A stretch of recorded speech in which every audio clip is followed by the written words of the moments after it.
wabarakatuh. Perkenalkan, nama saya Besek Rizka Mulyani.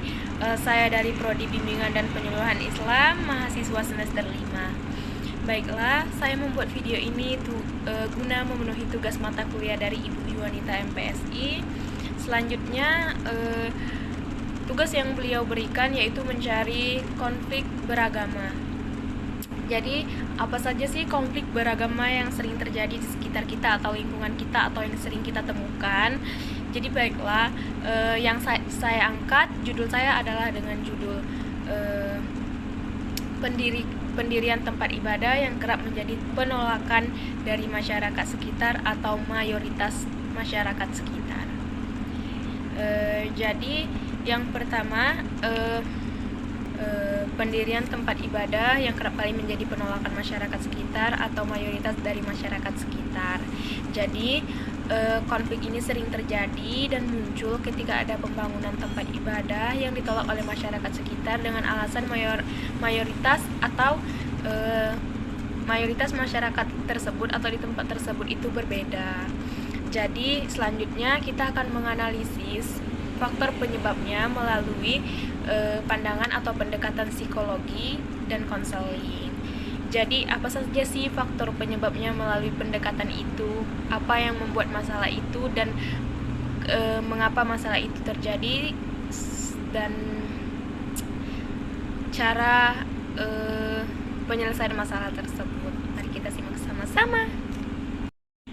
Nah, baiklah, selanjutnya kita akan membahas faktor penyebab konflik tersebut atau konflik dengan judul pendirian tempat ibadah yang kerap menjadi penolakan. Apa saja sih faktor-faktor penyebabnya? Jadi, saya mengangkat 3 faktor penyebabnya. Yang pertama, ketakutan terhadap perubahan sosial. Jadi ketika kelompok mayoritas merasa bahwa kehadiran agama minoritas akan mengancam identitas, budaya, norma, atau struktur sosial mereka, mungkin bereaksi dengan menolak pendirian tempat ibadah tersebut. Jadi ketika suatu kelompok mayoritas ini kayak merasa terancam akan identitas budaya mereka, norma mereka, atau struktur sosial mereka, kemungkinan akan menjadi penolakan untuk mereka. Nah, selanjutnya yaitu faktor penyebabnya yang kedua menurut psikologi, prasangka atau prejudis, yaitu prasangka terhadap kelompok agama lain seringkali muncul karena stereotip negatif yang diwariskan secara sosial atau berdasarkan pengalaman personal tertentu. Hal ini menciptakan jarak emosional dan mengurangi empati terhadap kelompok minoritas. Jadi entah terbawa budaya lalu atau diwariskan sosial budaya lalu, kalau ada orang minoritas merasa seperti membawa pengaruh negatif. Lanjut, faktor penyebab yang ketiga yaitu kecenderungan in-group atau out-group. Jadi seperti dalam teori psikologi, sosial individu cenderung merasa lebih nyaman dan aman dengan kelompoknya sendiri atau in-group, orang dalam grup kita, dan sering memandang kelompok lain atau a-group, orang yang di luar kelompok kita atau mayoritas kita, dengan kecurigaan atau penolakan.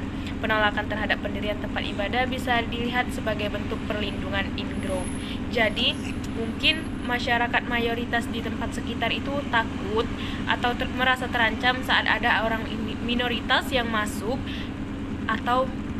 ke lingkungan mereka, atau kayak mencari celah. Itu membuat mereka curiga dan melakukan penolakan pada pendirian tempat ibadah tersebut. Nah, selanjutnya kita akan membahas dari pandangan konseling. Jadi di sini ada 3 pandangan konseling. Yang pertama, konseling multikultural. Yang kedua, penyelesaian konflik berbasis mediasi. Yang ketiga, peningkatan kesadaran melalui edukasi. Jadi konseling itu tidak jauh-jauh dari edukasi, pemberitahuan, pemahaman, pengetahuan. Nah, jadi Saya akan menjelaskan yang pertama, konseling multikultural, yaitu konseling dapat membantu kedua belah pihak yang minoritas maupun mayoritas memahami perbedaan budaya dan agama melalui diskusi yang terstruktur, tersusun dari konselor, dan dapat memfasilitasi empati dan penerimaan. Jadi mereka pun kayak dikasih pemahaman dan mereka pun mau tidak melakukan penolakan lagi. Selanjutnya di sini juga ada Nah, selanjutnya yang kedua menurut pandangan konseling, ya ini di sini ada penyelesaian konflik berbasis mediasi. Jadi pendekatan mediasi membantu kedua kelompok menemukan titik temu atau titik permasalahan dan benang merah yang memuaskan semua pihak, tidak hanya sebelah pihak. Dalam mediasi, konselor bertindak sebagai pihak yang netral, yang tidak memihak pada minoritas maupun mayoritas, yang memandu dialog dengan baik. Selanjutnya di sini juga ada yang ketiga, peningkatan kesadaran melalui edukasi, yaitu edukasi lintas agama yang difasilitasi oleh konselor atau psikolog, dapat membantu menghilangkan prasangka buruk, prasangka tidak baik, dan tujuannya adalah meningkatkan pemahaman bahwa keanekaragaman agama adalah kekayaan sosial budaya dan bukan ancaman.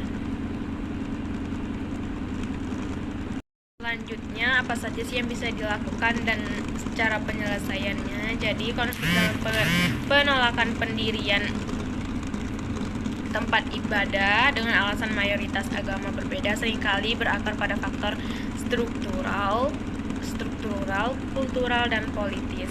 Solusi yang membutuhkan pendekatan yang komprehensif termasuk yang pertama, penguatan dialog antar agama yang tadi sudah saya bahas, revisi regulasi yang diskriminatif, selanjutnya penegakan hukum yang tegas terhadap intoleransi, dan edukasi masyarakat untuk meningkatkan pemahaman dan toleransi antar agama.